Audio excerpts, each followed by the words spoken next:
CustomTactiles.com here, and today I'm looking at a knife from a new guy, a new Canadian knife maker.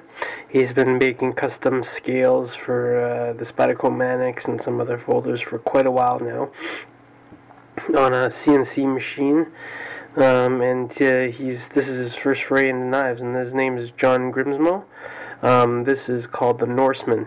You'll see the exact same knife reviewed by a buddy of mine, Nubo, who makes the Nuco tools on YouTube as well. And this is the exact same one, and you can see because right there, you'll see the Nuco logo right there, and John put that in there for him. So, seeing as this is the third knife that he's ever made, I'm not going to be quite as critical as I could be otherwise. Some of these peculiarities, I'm not sure if they're because of the fact that Norman's used this knife for a little while.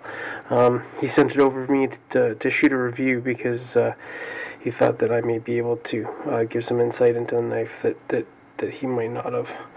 So, first of all, this is a flipper, a fairly large flipper. Give you the lengths here. In Imperial, you're looking about 3 3/4 lengths on the blade, and about 8 5/8 total overall open. So, blade is got the sort of the 3D machined,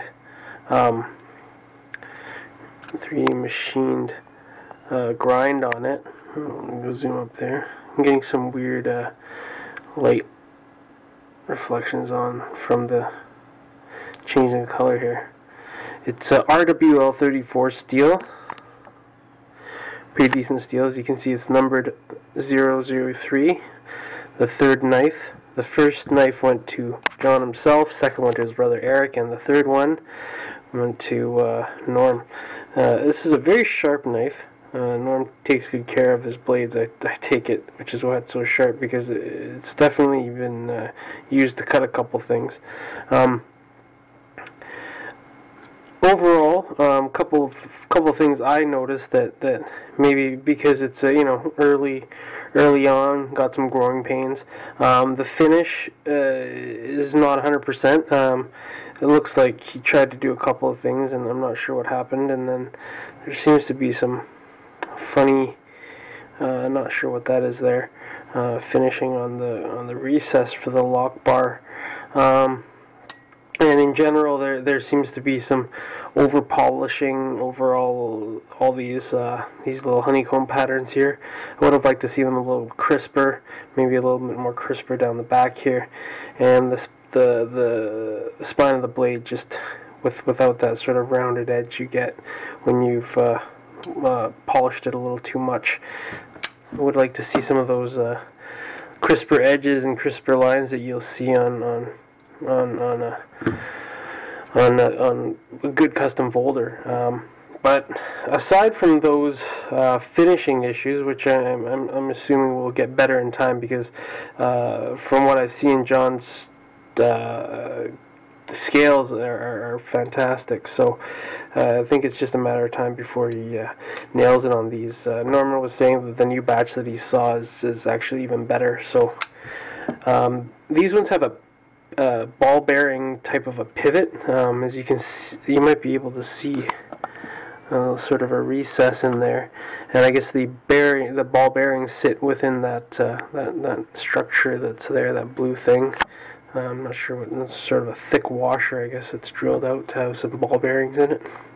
The pivot, so the backstop, is what Norm pointed out is actually not here. I noticed something in the front there, and I guess that's what it is. It's actually inside, and then the blade is milled out in order to accommodate a backstop that's inside there, and that's quite the accomplishment, because it's not easy to do something like that. It's actually more difficult than placing and locating a standard backstop. However, that gives you more flexibility in how you locate your flipper. You can put your flipper a little bit higher up. Otherwise, you have to put your stop pin here, maybe mill out your flipper, and then what he was able to do in this case is he's able to make this nice smooth surface here where the blade tang is line up perfectly with the handle, which is, you know, it's a nice polished look that you don't often see. And he was able to continue that flush surface along with jimping here as well, and that's a nice feature. I like the little bit of beveling he's done in the front here. It's sort of a popular technique I've noticed with a few of the technical guys. Love the custom clip. I love the fact that he went that route and actually decided to go with a custom clip as opposed to just buying them off the rack like what most makers tend to do these days. It's signed as well, which is always a nice feature. Really would like to see the finish bit better on these, the final polish, or because it seems like there's almost like you tried to do an orange peel, but I'm not sure what it is. Maybe a full satin would have been nice there, or even, you know, a bead blast if that's what you want. I do really dig the beveling that's going along here. Just all these little extras, like the beveling, fantastic. I love that. And as you can see, the pocket clip can be reversed from one side to the other, from here to here. Sorry, not reversed, but tip up to tip down. It's currently in right hand tip up. Cannot be switched to this side in this model, at least.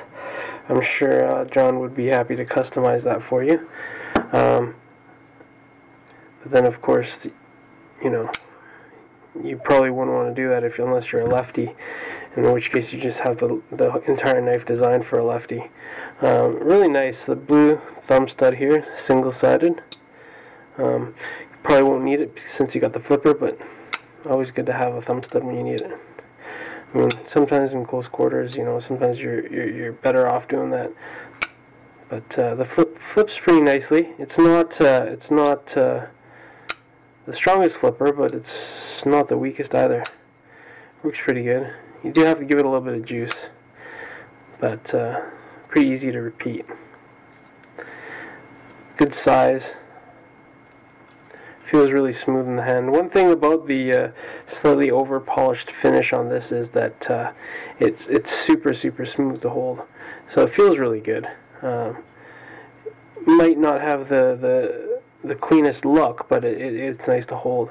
I'm really interested in seeing what John has to come up with in the next little while here, because it looks like the direction he's going in, these are going to be fantastic folders. So very keen to see what he's got coming. Alright, hope you guys enjoy the review. John Grimsmo, Norseman.